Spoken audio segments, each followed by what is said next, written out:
আবারও জল ও বিদ্যুৎ দপ্তরে কর্মীর বিজ্ঞপ্তি নিয়ে আপনাদের সামনে হাজির। যে জল বিদ্যুৎ দপ্তরে কর্মী নিয়োগ চলছে, আপনারা হয়তো অনেকেই জানেন বা অনেকেই জানেন না। অবশ্যই চ্যানেলে যদি নতুন হয়ে থাকে চ্যানেলটিকে সাবস্ক্রাইব করবেন এবং আপনাদের বন্ধুদের সঙ্গে শেয়ার করবেন।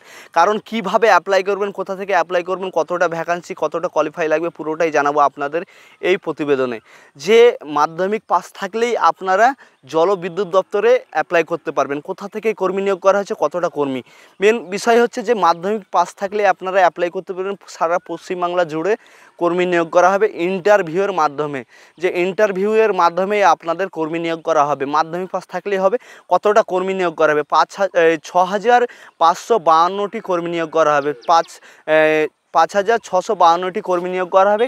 কোথা থেকে অ্যাপ্লাই করবেন, মেন বিষয়টা হচ্ছে যে অ্যাপ্লাইয়ের মেন বিষয়টা হচ্ছে যে অনলাইনের মাধ্যমেই সেই বিজ্ঞপ্তি পেয়ে যাবেন, অ্যাপ্লিকেশন ফর্মটি। সেখান থেকে আপনারা হ্যান্ডরাইটিংয়ে ফর্মটি ফিল আপ করে সেটিকে অনলাইনে যে আপনাদের ওখানে সাবমিট অপশান আছে, যে জলবিদ্যুৎ দপ্তরে যেই ওয়েবসাইটটি, সেই ওয়েবসাইটে গিয়ে অ্যাপ্লিকেশন ফর্মটি ভরে দিতে হবে। সেখান থেকেই আপনারা অ্যাপ্লাই করতে পারবেন।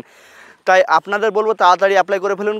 অবশ্যই সামনেই হয়তো আরও চাকরি রিলেটেড ভিডিও নিয়ে আপনাদের সামনে হাজির হব আমি। অবশ্যই চ্যানেলে যদি নতুন হয়ে থাকেন অবশ্যই চ্যানেলটিকে সাবস্ক্রাইব করবেন।